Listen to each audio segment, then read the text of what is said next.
Kakinada rural మండలం ఇంద్రపాలెం గ్రామంలో గల పిల్లి సత్యనారాయణ మూర్తి అనంతలక్ష్మి కళ్యాణ మండపంలో తెలుగుదేశం పార్టీ కోఆర్డినేటర్ మాజీ ఎమ్మెల్యే పిల్లి సత్యనారాయణ మూర్తి అనంతలక్ష్మి ఆధ్వర్యంలో ఉమ్మడి తూర్పుగోదావరి జిల్లాల గ్రాడ్యుయేట్ ఎమ్మెల్సీ పేరాబత్తుల రాజశేఖర్ అభినందన సభ ఘనంగా జరిగింది. మాజీ ఎమ్మెల్యే పిల్లి అనంతలక్ష్మి సత్యనారాయణ మూర్తి దంపతులు ఎమ్మెల్సీ పేరాబత్తుల రాజశేఖర్ ను ఘనంగా సత్కరించారు. ఈ కార్యక్రమంలో పెద్ద సంఖ్యలో పార్టీ నాయకులు కార్యకర్తలు పాల్గొన్నారు. అడిగి ఎక్కడెక్కడ ఉన్నారో అన్నీ కూడా తెలుసుకుని బూతుల్లోకి వచ్చేటప్పటికి ఆ 30 మంది ఎక్కడ ఉన్నారో వాళ్ళ దగ్గర ఉండి తీసుకొచ్చి ఓటేయించి మళ్ళీ తీసుకెళ్ళి చేయడం జరిగింది. అందుకే ఈవేళ ఆయన మెజార్టీతో ఎమ్మెల్సీగా నెగ్గడం జరిగింది.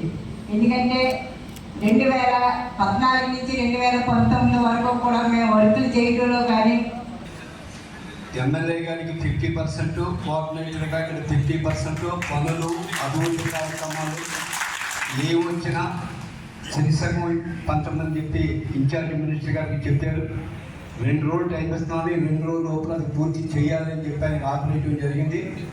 మేము కూడా సార్కి మరి వాళ్ళు ఇప్పటి వరకు కూడా 29-30 కోట్ల రూపాయలు అనాలజీ శాంక్షన్ పెట్టారని వాళ్ళు పెట్టిన శాంక్షన్ ముఖ్యమంత్రి గారికి ఇస్తూ దీనికి తగ్గగా మళ్ళీ అన్ని కోట్ల రూపాయలు మాకు కావాలని దానికి అన్ని గ్రామాల నుంచి కూడా ప్రపోజల్ చేయడం కూడా జరిగింది.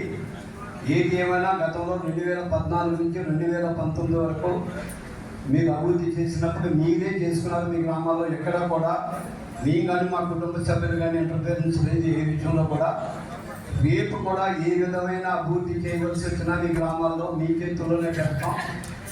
వాడేదో తప్పు చేస్తున్నాడని మీరు తప్పు చేయడానికి కానీ వాడేదో చేస్తున్నారో మీరు చేయడానికి కానీ ప్రయత్నించవద్దు. మనం 2014 వేసిన రోడ్లు ఎంత శాశ్వతంగా ఉండి ఎంత క్వాలిటీ వేసామో అంత క్వాలిటీగా మీరు ఇవ్వాల్సిన బాధ్యత మీ మీద ఉంది. ఖచ్చితంగా మీ తెలుగుదేశం పార్టీకి పేరు వచ్చేలా ఉండాలి తప్ప నాకు ఏది ఆదేశిస్తే అదే చేస్తాను.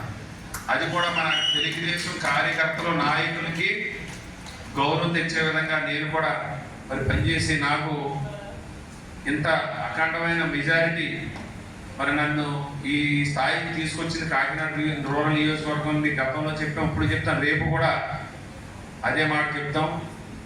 అదేవిధంగా సత్యబాబు గారు కూడా అనంతలక్ష్మి గారు మన సీఎం గారు కూడా కలవడం జరిగింది. మనకి కూటమిలో మరి భాగస్వామిగా ఉన్నప్పుడు అభివృద్ధి సైకిల్ ద్వారా గ్రామంలో జరిగే బాధ్యత కూడా మరి ప్రభుత్వం తీసుకోవాల్సిన బాధ్యత ఉంది. ఆల్రెడీ ఇన్ఛార్జ్ మంత్రి గారు నారాయణ గారి నోటీసులో కూడా పెట్టడం జరిగింది. భవిష్యత్తులో మనకు కూడా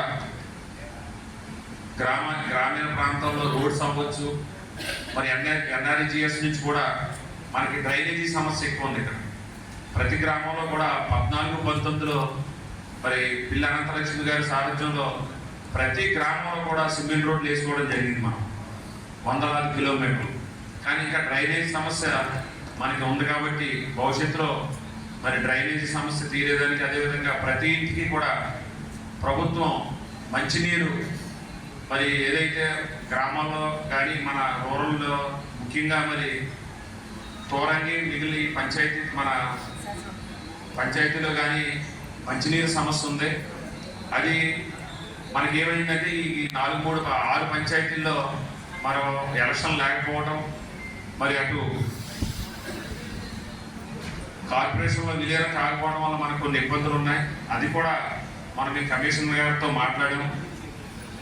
మన కాకినాడ మున్సిపాలిటీ కార్పొరేషన్ నుంచి కూడా ఈ వేసవి కాలంలో మరి సత్యబాబు గారు మేము కూడా ఒకసారి కమిషనర్ గారు కూడా కలుస్తాం.